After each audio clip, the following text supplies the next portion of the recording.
السلام علیکم ورحمۃ اللہ وبرکاتہ۔ سورہ فاتحہ کے اندر موجود الفاظ کی صرفی، تشریح، تحلیل، تحقیق پر گفتگو جاری تھی، اور سورہ فاتحہ مکمل ہو چکی ہے صرفی تحلیل کے بیان کے حوالے سے۔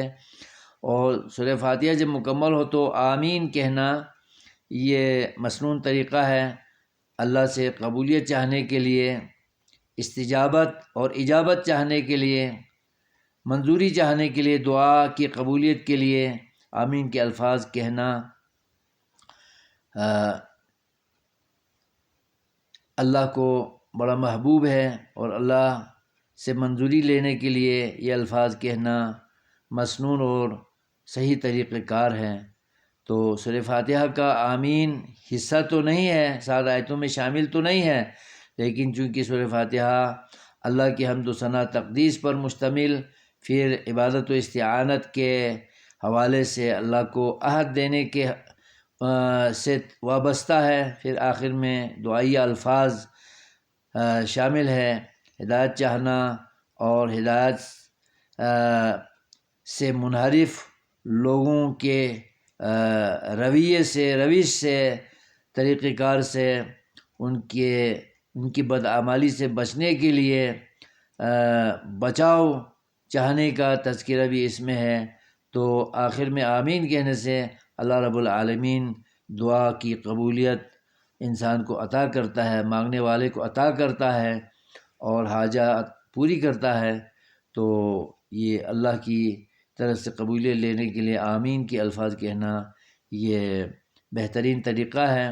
آمین کا معنی ہے استجب، اے اللہ قبول فرما ہماری دعا کو، مناجات کو، اور صداؤں کو، نداؤں کو سن لے جو ہم نے تیری درگاہ میں پیش کی ہیں، حاجات رکھی ہیں، انہیں قبولیت سے نواز۔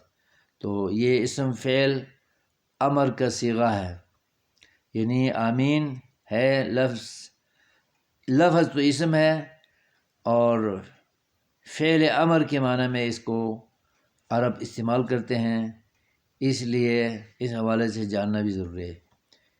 اور اسماء افعال کی 3 قسمیں ہوتی ہیں۔ اسماء افعال ماضیہ، یعنی الفاظ تو اسم ہیں لیکن افعال کا معنی دینے والے ہیں، اور زمانہ ماضی سے اگر تعلق ہے تو پھر وہ اسماء افعال ماضیہ ہیں، ہیہات، شتانہ وغیرہ ہیں، جن کی امثال میں سے یہ 2 مثالیں ہیں۔ اور افعال مضارعہ بھی ہیں، اف وغیرہ، اوہ وغیرہ، یہ اسماء افعال مضارعہ ہیں جو حال اور مستقبل کا معنی دینے والے افعال ہوتے ہیں۔ الفاظ تو اسماء ہیں لیکن افعال کا معنی دیتے ہیں، اور فعل مضارع کا معنی اگر دیتے ہیں تو اسماء افعال مضارعہ کہلاتے ہیں۔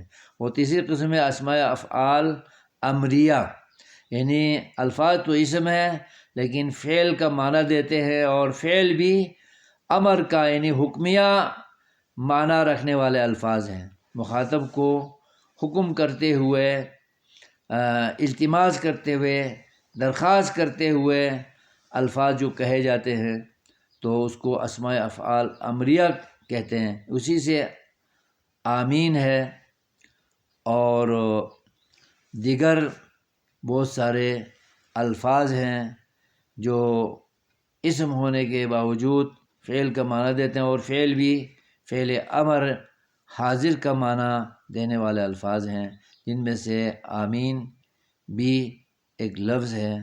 تو اسے جاننا بھی ہمارے لیے ضروری بنتا ہے۔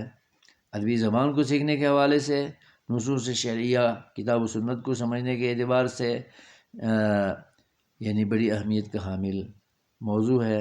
اللہ تعالی ہمیں ہر زاویے سے عربی زبان کو سمجھنے اور دینی نصوص کو سمجھ کر پڑھنے، جاننے اور عمل پیرا ہونے کی توفیق عطا فرمائے۔